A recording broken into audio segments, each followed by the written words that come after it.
Hello, everyone, and happy Digital Citizenship Week and month, right? All of October. I am so excited to be here with you.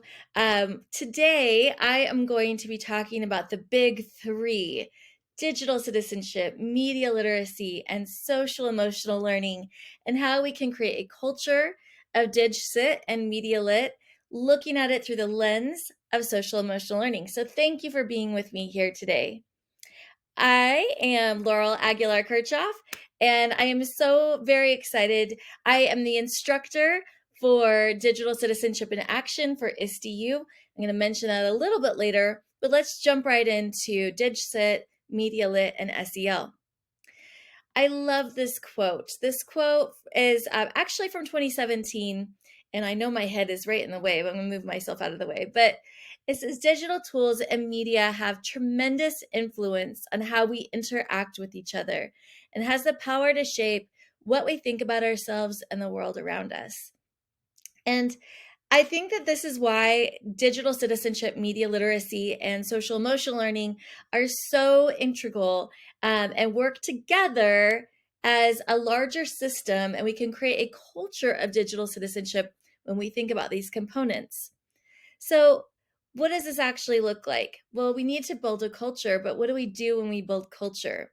We have to flip the script. We have to think about this is who we are and what we do as a school, as a district, as any type of learning entity, instead of a one and done digital citizenship lesson or a one and done media literacy lesson. We really want to get our students embedded in this culture. And we know culture building takes a long time. We have to go one piece at a time. So, what do those pieces look like?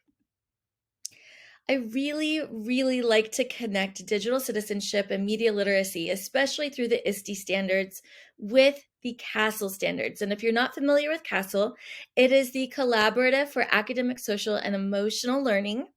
And there are 5 areas within the CASEL framework: self-awareness, self-management, social awareness, relationship skills, and responsible decision-making. And I think even as I say those terms, you could immediately start to think about digital citizenship and media literacy in those contexts.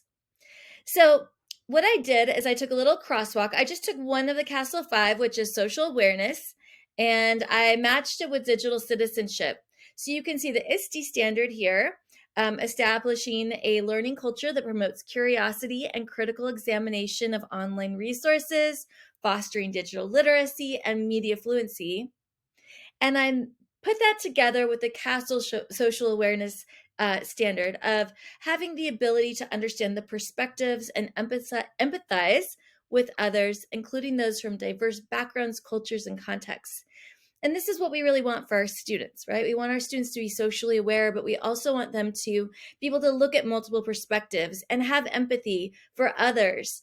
And this is really a high level skill that we can work on in our content areas and also with digital citizenship, media literacy. So that's how we're going to create culture, is look for the ways that we can embed digital citizenship, social emotional learning, and media literacy into our content areas. So I love these questions. This is from the Center for Media Literacy.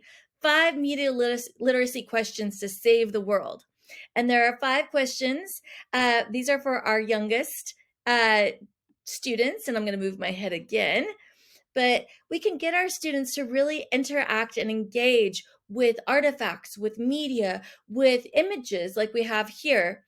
And we can ask these questions and have them really start to dig deeper. And as you can see, these are not DOK1 questions. These are questions that we're really going to have our students explore and get in and think about themselves and their place in the world, as well as what they're seeing and perceiving.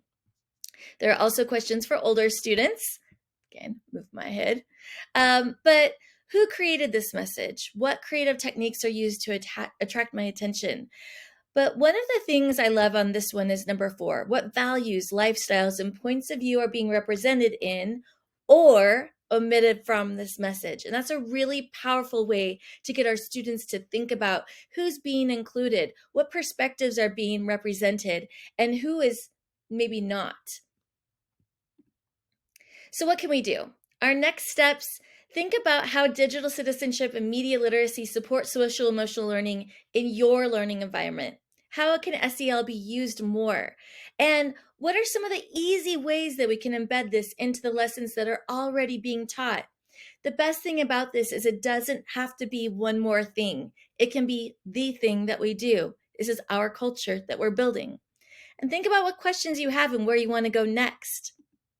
So, I mentioned Digital Citizenship in Action. If you want to know more about this course, it's self-paced. We have a fall cohort starting actually really soon, but it's all about creating thoughtful, empathetic digital citizenships who can really tackle and wrestle with important ethical questions, thinking about the intersection of technology and humanity. Thank you for letting me share about digital citizenship, media literacy, and social emotional learning. And I can't wait to hear from you and see what you create. Thanks.